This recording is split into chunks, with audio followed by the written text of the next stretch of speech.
پڑھ رہا تھا کہ اگر نماز کسی انسان کے اوپر معاف ہو جاتی نا، معاف ہو جاتی، اگر نماز کسی کے اوپر معاف ہو جاتی تو جنگ میں جو لوگ جنگ کرتے ہیں،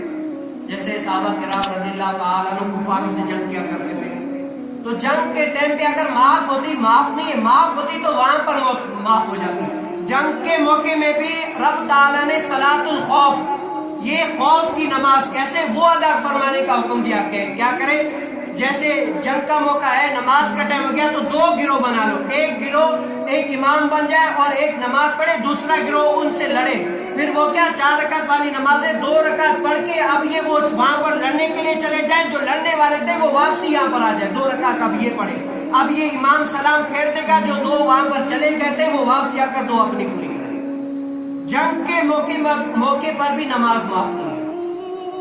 جہاں پر اپنی جان کو نقصان پہنچنے کا خوف ہے کہ جان چلی جائے گی، اس ٹائم میں بھی رب تعالیٰ نے فرما دیا کہ نماز معاف نہیں ہے۔ آج بتاؤ ہم کس طرح نماز پڑھیں؟ ہم نماز کو صحیح طریقے سے پڑھتے ہیں نہیں پڑھتے؟